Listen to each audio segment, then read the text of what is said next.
Halo Sobat Sopi, selamat datang di Kuliah Misteri bersama saya Om Hao dari Kisah Tanah Jawa yang pada kesempatan ini ditunjuk sebagai dosen untuk kalian. Siap untuk masuk ke mata kuliah saya pada kesempatan ini karena di kelas ini tidak akan ditemukan di kampus manapun. Daripada penasaran atau segera ingin belajar, mari kita simak pelajaran saya sebagai berikutnya.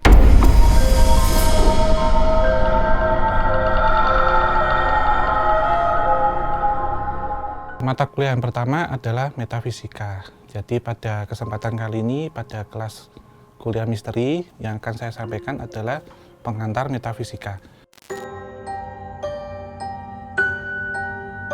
Karena ini sebagai pengantar, metafisika sendiri adalah kebalikan dari fisika. Kalau kita ketahui fisika adalah ilmu yang mempelajari tentang bentuk-bentuk fisik yang terjadi di alam semesta, sementara metafisika dari kata meta yang tidak fisik, non-fisik yang terjadi di alam semesta.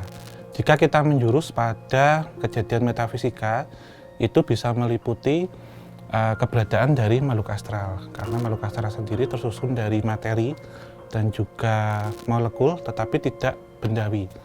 Tetapi kalau kita melihat tentang hukum kekekalan energi, bahwa energi itu tidak akan musnah, tetapi berubah bentuk, maka dalam metafisika ini kaidah yang dipakai adalah tentang hukum kekekalan energi tersebut. Kalau kita ambil pada satu studi kasus, kita melihat tentang penampakan, itu memang terjadi ketika di awal keberadaannya itu terlihat dari bentuk ors dahulu, sehingga ini kadang tertangkap di kamera yang menyerupai bentuknya itu seperti cahaya satu titik. Karena sejatinya kalau kita melihat materi pada jin itu kan api. Saat itu berdekatan atau menyentuh dengan unsur air, itu akan terjadi pembakaran, sehingga itu menjadi uap air.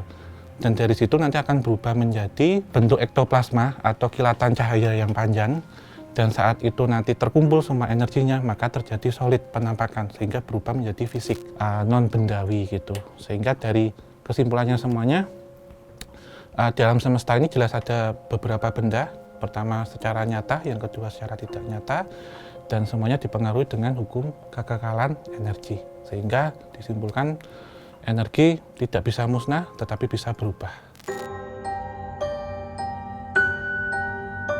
Ini mungkin Sobat Sopi sering mengalami, atau orang Jawa sebutnya tindihan atau juga rep-repan, dan ini peristiwa ataupun kelumpuhan sementara sebelum kita tertidur ataupun tertidur. Sebenarnya kalau kita melihat sleep paralysis sendiri itu bisa dikaji dari dua sudut pandang. Pertama dari sudut medis, yang kedua dari sudut non medis.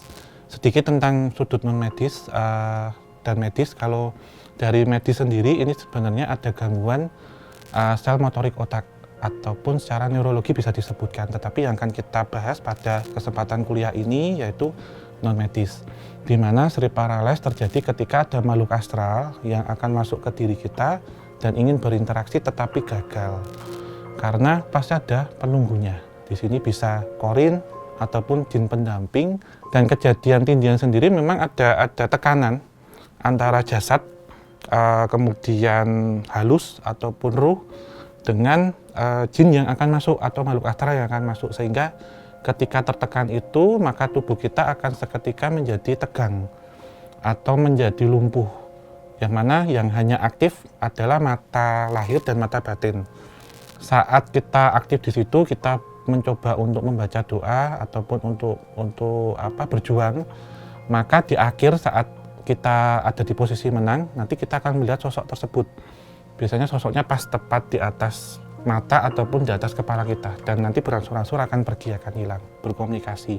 Justru saat terjadi rep-repan atau sleep paralysis ini, kondisi kita sebenarnya menolak, justru lebih bagus, karena saat kita tidak terjadi sosok astral itu masuk ke alam bawah sadar kita, bisa terjadi mimpi buruk ataupun kita setelah bangun tidur harusnya bugar, justru ini malah capek yang luar biasa atau berat, karena saat tidur justru energi kita terkuras atau diserap atau dihisap oleh sosok astral yang mendekati kita. Jadi seperti itu untuk materi kuliah yang kedua. Di di sini setiap orang itu pada dasarnya memiliki indera keenam atau sixth sense, tetapi aktif atau tidaknya, dipergunakan atau tidaknya, semuanya berbeda-beda. Kalau kita menilik dari indigo sendiri, secara studi kasus bisa kita ambil, indigo sendiri sebenarnya mengacu pada warna aura, cakra pada tubuh manusia. Pada susunan dari bawah sebenarnya ada seperti mengikuti warna pelangi, jadi Magico Hibiniu. Di warna aura yang ada di mata ketiga atau cakra ajna, di tepatnya di dahi atau di antara dua mata ini, sebenarnya di sini ada satu tatrinetra atau mata ketiga, itu adalah mata batin. Sehingga ketika orang mencapai tatanan tertentu ataupun sedang melakukan laku semedi atau laku ritual tertentu, mencapai ketenangan, maka cakra sini akan aktif dan akan terlihat secara warna aura, warnanya adalah ungu, sehingga disebut dengan indigo yang diambil dari bahasa Spanyol. Dan pada kejadian ini akan merasakan kepekaan, jadi kepekaan dengan dimensi lain atau dimensi astral. Kalau kita mengacu pada kemampuan indera, sebenarnya kita kan dibekali dengan panca indera, tetapi tidak semua fenomena alam yang ada di alam semesta ini bisa dirasakan oleh panca indera. Salah satunya tentang kejadian metafisika, seperti yang sudah kita bahas pada mata kuliah sebelumnya. Pada kejadian metafisika ini berarti fenomena alam yang tidak bisa terasakan oleh panca indera, sehingga diperlukan indera keenam.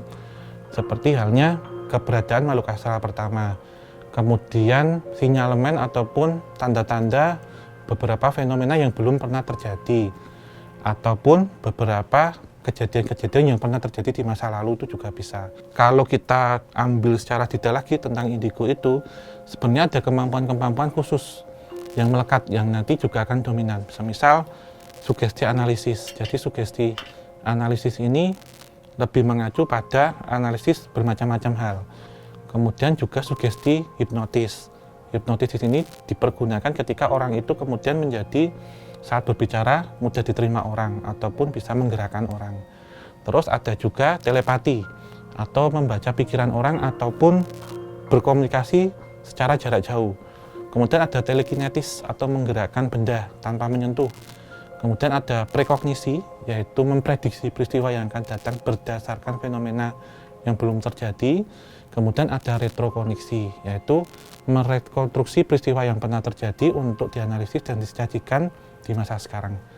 Jadi semua sifat-sifat ini sebenarnya nanti dominannya menuju ke mana kalau kita arahkan. Jadi tidak selamanya indigo itu hanya interdimensional, walaupun secara data statistik ini lebih banyak, tetapi ada beberapa sifat-sifat lain yang itu ada di dalam dirinya, tetapi yang menonjol di mana gitu. Baiklah Sobat Sobi, sekian kelas dari saya, Om Hao, Kisah Tanah Jawa, yang diberi kesempatan untuk menjadi dosen kalian untuk mengisi kelas kuliah misteri. Dan kalau masih penasaran dan ingin ikut terus belajar kuliah misteri, maka bisa subscribe pada channel YouTube Sobi Indonesia. Sampai jumpa pada kelas berikutnya.